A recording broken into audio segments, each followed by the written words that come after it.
Good morning, church.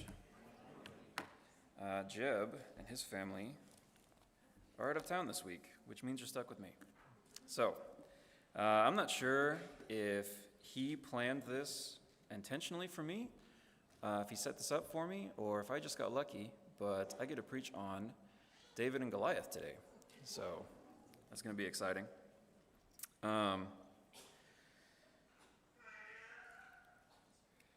It's exciting because this is perhaps the most famous battle in the entirety of the Bible. And it's interesting, right? Because it's not fought between two armies. It's two men, two proxies for either side. One side, the righteous army, one side, not. The Philistines constantly challenged God. They were constantly putting him to test, whether it be through constant battles, constant wars, stealing the Ark of the Covenant, whatever the case. They were always going after the people of Israel. They were a people in rebellion, seeking to put Israel in its place, and by extension, to put God in his place, or so they thought. What we see today is just another instance of these people seeking to undermine God's authority through man's strength. But before we actually go there, I want to step back for a moment. I want to look at something that Jeb mentioned a couple weeks ago because I think it applies here. It's very important. 1 Samuel 16:17 says, "Do not look at his appearance or at the height of his stature, because I have rejected him. For God sees not as man sees. For man looks at the outward appearance, but the Lord looks at the heart." This is what God said to the prophet Samuel when Samuel was picking the next king of Israel. And this is such a problem with us, right? I mean, we just get caught up in appearances. We get caught up in how people present on the outside. And oftentimes, that comes back to haunt us. But if God's words ever rang more true on this subject, it would definitely be in the battle between David and Goliath. Goliath had all of the qualities that are necessary to astound and to intimidate people around him. But in this case, David sees just like God sees. He's not impressed by this giant. Let's take a moment and set the stage. 1 Samuel chapter 17, verses 1 through 3, it says, "Now the Philistines gathered their forces for war and assembled at Soko in Judah. They pitched camp at Ephes-dammim between Soko and Azekah. Saul and the Israelites assembled and camped in the valley of Elah and drew up their battle line to meet the Philistines. The Philistines occupied one hill and the Israelites another, with the valley between them." What's interesting about this valley is that it's basically about a mile wide. And on either side is sort of it's like a canyon. On either side is a cliff face. And these armies have come to either side of this cliff face, and they've camped out on either side, and they can't reach each other. Because if they were going to attack each other head on, they'd have to go down into the valley, and the other side could just launch arrows, throw javelins, throw spears. There's no way for them to get the advantage on each other. They're sort of locked in a stalemate. So, what do? How do you solve this issue? This is where we get introduced to the characters in our story. Verse 4, "A champion named Goliath, who was from Gath, came out from the Philistine camp.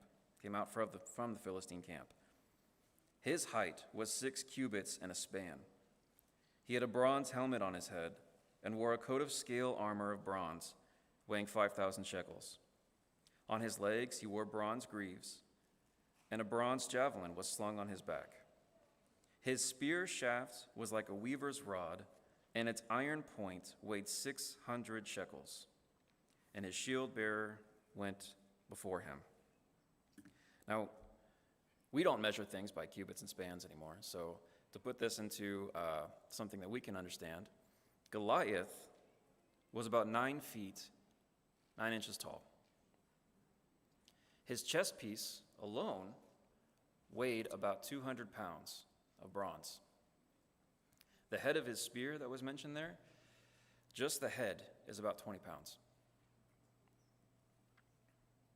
Goliath was so big that his vocal cords would have rang out across the canyon by just speaking in a normal voice. When he stepped on the ground, it would shake. He's like a big armored elephant, and he's angry, and he's standing there stomping around, and he's calling out Israel to come down here and fight me. So let's see what he said. Verses 8 through 9. Goliath stood and shouted at the ranks of Israel, "Why do you come out and line up for battle? Am I not a Philistine, and are you not the servants of Saul? Choose a man and have him come down to me. If he is able to fight and kill me, we will become your subjects. But if I overcome him and kill him, you will become our subjects and serve us." So this would have been common in this day and age, to have a short skirmish, a battle between two armies where neither one can get the advantage. They're sort of locked in a stalemate. It makes sense for them to pick one champion from either side to fight for the battle. And so Goliath steps down into this canyon, and he says, "Look, you can't get to us, we can't get to you. Send me your best and I'll kill him quick. Let's just get this over with." And how very much like a giant, right? I mean, that's true monster behavior. To wander around and stomp around and scream at the top of his lungs, "Send me someone to kill. Send me someone to fight. Let's see him." It's just like the giants that we encounter in our own lives. Sometimes we get stressed, sometimes we get anxious, sometimes it's a mistake that we made, but it comes back to haunt us. And it just keeps rearing its ugly head day after day after day.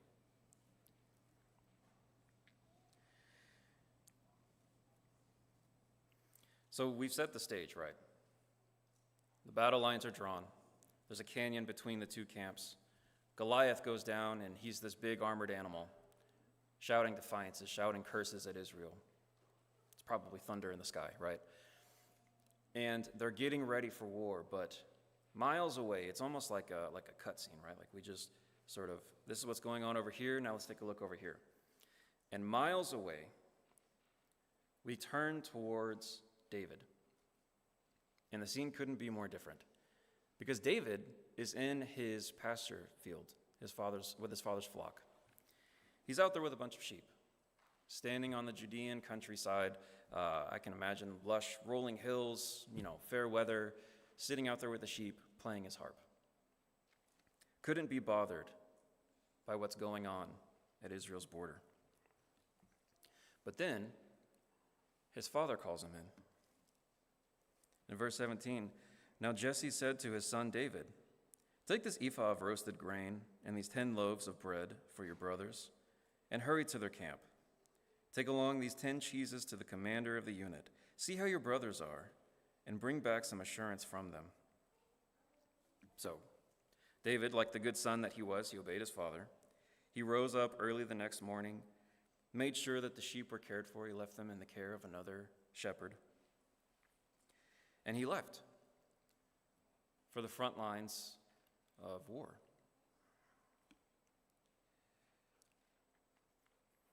Now, I imagine that it was probably like any other day for David. No angels blew the trumpet. No prophets came and announced that this would be the day that you slay the giant. No one knew that this battle was going to be recorded for generations. It was a normal day, like any other. And I can imagine that as he's riding along, heading to the front lines, he's thinking about this battle and he's excited because he's a young man, he's never seen anything like this before. Mostly he just hangs out with sheep. So what's this going to look like? What's this going to be like? He's thinking about it in anticipation, and I can imagine as he's coming around the bend or whatever the case is, but he can see the battle lines, and he sees the warriors lined up, and he sees them geared and ready at their camp, and I bet his jaw just dropped. I bet he was absolutely floored at what he was seeing. He couldn't imagine so many men gathered and ready for war. So he gets excited, he wants to head down, he wants to see his brothers, he wants to find out what's going on, he wants to hear their stories. And he takes off, he goes looking for them. But as he gets to camp, he hears the war cry. And starting in verse 22, David left his things with the keeper of supplies, ran to the battle lines, and asked his brothers how they were. As he was talking with them, Goliath, the Philistine champion from Gath, stepped out from his lines and shouted his usual defiance, and David heard it. Whenever the Israelites saw the man, they fled from him in great fear. So David's standing there, right? He's talking to his brothers, hugging their necks, catching up on how things are going. All of a sudden, he hears this elephant of a man shouting about Israel, and everyone around him takes off. He looks around, he can't find anybody. And instead of being afraid, he gets angry.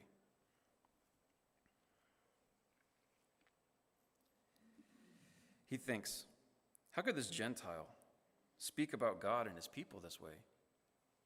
Speaking of, where are the people? Where'd they go? Where is everybody? Why hasn't anyone put a stop to this? What's going on? He can't understand what he's seeing.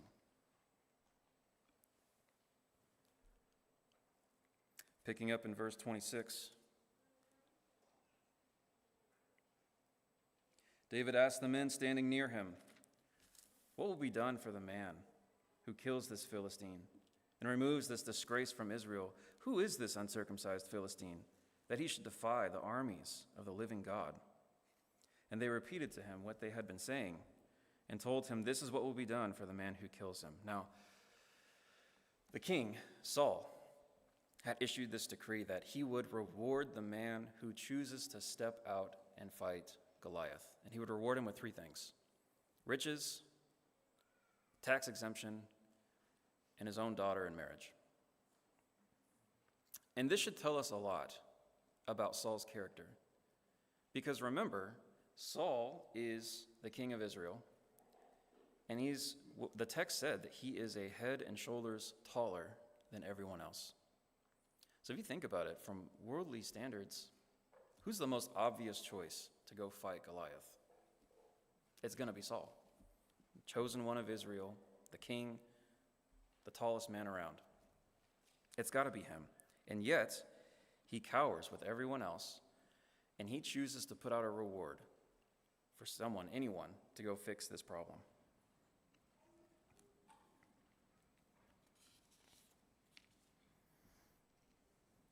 I want to point out something interesting, too, about Goliath, because the beginning of this story, Goliath shouts out his usual challenge, and he comes down into the valley, and he says, which one of you will come down and fight me here? Who is going to come and fight me in the valley? But in verse 25, we see that they are saying, look at this man who is coming up. Look at this giant who's coming up to the camp of Israel. And so Goliath is actually advancing on Israel a little bit. Day by day, he gets closer and closer and closer. And that's just like our real problems in real life, right? It's just like the giants that we face. The more we ignore them, the more we put them off, the more we wait for someone else to come in and fix this problem, the closer it gets, the bigger it gets, the uglier and the meaner it becomes. Now, all this is going on, and Saul hears that there's someone in the camp, right? There's someone asking about this giant, someone asking about the reward, someone asking what's going to be done about this. And apparently someone who doesn't flee like everyone else when Goliath comes charging around. So Saul sends for David. And he tells him in verse 32, "Let no one lose heart on account of this Philistine. Your servant will go and fight him." And Saul replied, "You're not able to go against this Philistine and fight him. You're only a young man, and he has been a warrior from his youth." And David responds, verse 34, "Your servant has been keeping his father's sheep.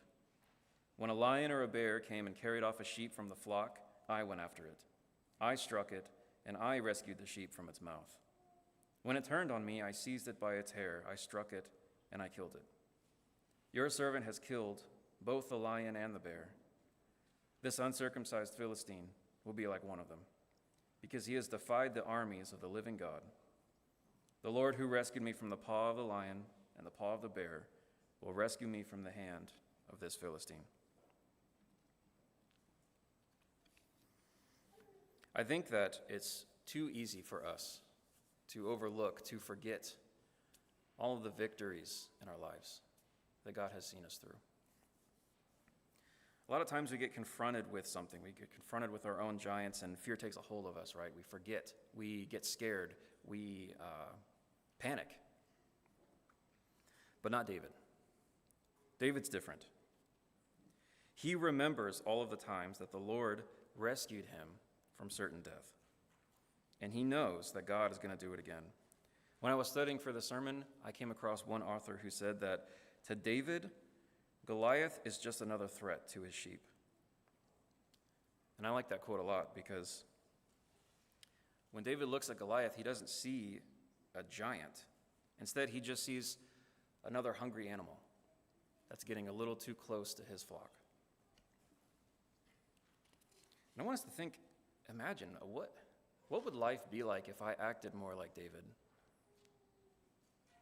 When my giants come around and they come roaring and they come knocking, what if I chose to charge in head on?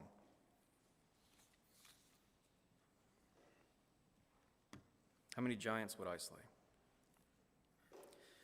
But Saul, he's not convinced.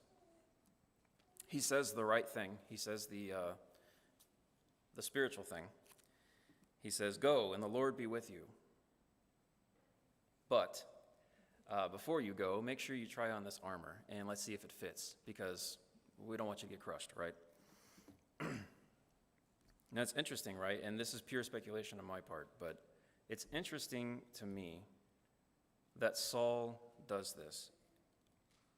And again, I'm just wondering, this is off the cuff here, but I think that maybe Saul was kind of cooking up a plan. And maybe he thought, down in the valley, we can't really see who would go out and fight. So what if I put my armor on this guy? And when people see whoever's fighting Goliath, they're going to see that it's my armor. They're going to see that it's me. If he wins, cool. I get all the credit. If he dies, well, that solves that problem, I guess. But either way, I win. But it doesn't work. Because Saul's too big. And David, he's just a teenager. He doesn't fit in this armor. And so David's got all this armor on, and he can barely move, barely turn, and he says, "I can't use this. Take it off of me." I think that sometimes in our own lives, when we're confronted with our problems, we try to put on someone else's armor. We try to wear armor that doesn't fit. We look at other people around us and we say, well, he's got it together. He knows what he's doing. He wouldn't flinch at this. He'd just take it on and deal with the problem head on. I should be more like that. I should wear that armor. I should act like that. But it doesn't work. Because God gives each and every one of us our own unique talents and gifts and abilities. And he's going to use those to slay our giants. He's not going to use someone else's gifts to take care of our problem. If David had gone out in Saul's armor, it would have been game over. He would have lost. But God had a different plan in mind. Verses 41 through 44. Meanwhile, the Philistine, with the shield bearer in front of him, kept coming closer to David. He looked David over and saw that he was little more than a boy, glowing with health and handsome, and he despised him. He said to David, "Am I a dog that you would come at me with sticks?" And the Philistine cursed David by his gods. "Come here," he said. "I'll give your flesh to the birds and the wild animals." But David said to the Philistine, "You come against me with sword and spear and javelin, but I come against you in the name of the Lord, the God of the armies of Israel, whom you have defied. This day the Lord will deliver you into my hands, and I will strike you down, and I will cut off your head. This very day I will give the carcasses of the Philistine army to the birds and the wild animals, and the whole world will know that there is indeed a God in Israel." Here I think we get introduced to one of David's secrets. The first one, which is, don't be intimidated.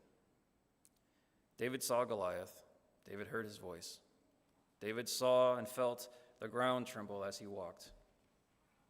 He was not intimidated. He was not scared. He challenged Goliath directly. Because as we see in verse 47, it is not by sword or spear that the Lord saves, for the battle is the Lord's. David knew this in his heart of hearts. If you try to outsmart your giants, you'll lose. If you try to outmaneuver them, you will fail. It's only through God that we can fight this battle. And so David chooses to approach Goliath with nothing to lose. He saw the giant, and he charged forward anyway. Verses 49 through 50 say this. Reaching into his bag and taking out a stone, he slung it and struck the Philistine on the forehead. The stone sank into his forehead, and he fell face down on the ground. So David triumphed over the Philistine with a sling and a stone, and without a sword in his hand, he struck down the Philistine and killed him. I like to imagine that Goliath fell forward on his shield bearer and just like crushed him, took him out. Made me think that, we often say kill two birds with one stone. Maybe it should be kill two Philistines with one stone. I don't know. But anyway, the fight is over. People up above are watching, and they're like, this is going to be easy. I got my bets on Goliath. I'm set. And all of a sudden, Goliath starts to tumble, takes a few steps, falls down. The whole canyon is rumbling, is shaking, and everybody on both sides have got their mouths just gaping open, eyes wide, faces white, and there's just silence. And then the Philistines turned and ran.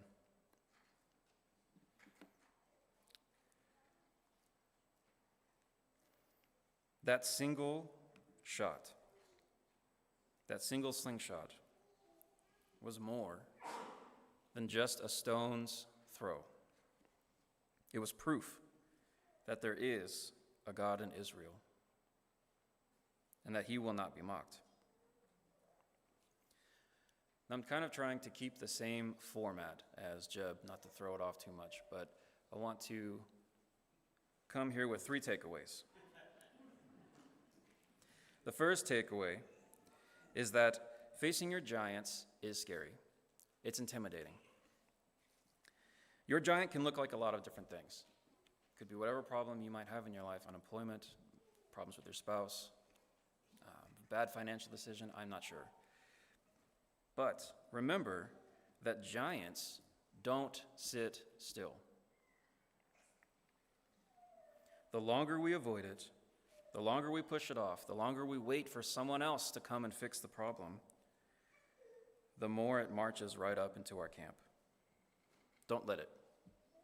Don't be like Saul and wait for someone else to fix the problem. Take a stand, trust in God, and trusting in God will ground you. I am positive that David was nervous. The text says he wasn't scared, that he wasn't intimidated, and I believe that, but I am sure he was nervous. I bet he was thinking, I know the Lord will see me through this battle, but I'll probably get a few new scars today. Giants scare us because they're dangerous. But in 1 Peter, the author tells us, cast your anxieties on him because he cares for you. Go to God in prayer. Seek him out. Let him strengthen you. Let him build you up and build up your resolve to take on your own giants. And third, remember your victories. The text concludes by David picking up Goliath's spear and his sword and taking it back and putting it in his tent. I find that very interesting because it makes me think that David probably had a trophy room. And it makes me wonder if he spent his whole life, maybe when he got a little too proud, maybe when he got scared of whatever situation he might be going through, maybe he'd just take a stroll through his trophy room. And he'd look around and he'd see the lion's pelt and he'd say, I remember when that lion took a swipe at me. I've still got the scars right here. I remember when that bear pawed me so hard I fell down face in the dirt. And I thought I was going to die that day, but the Lord brought me through. I remember Goliath's spear when he chucked it at me and I hit him with the sling. God brought me through each and every trial. And I think that too often we forget our victories. We forget what the Lord has already done for us to bring us through, to get us to this point. And once we're in that moment and we see our giants and we get terrified, we don't know what to do. It's because we've forgotten to put our trust in the Lord. Don't forget what God has done for you. Remind yourself that he can do this just like he has so many times before. Whatever giants that you might be facing in your life, you need to remember that you are not facing them alone. Just like God saw David through his battle with Goliath, he will see you through whatever you're struggling with too. And if there's anyone here today that might be struggling with the weight of a past life, the weight of sin on their hearts, and they just feel like they need to give themselves over to God, either in baptism for the first time or to rededicate themselves, I invite you to come forward and stand with us as we sing this final song.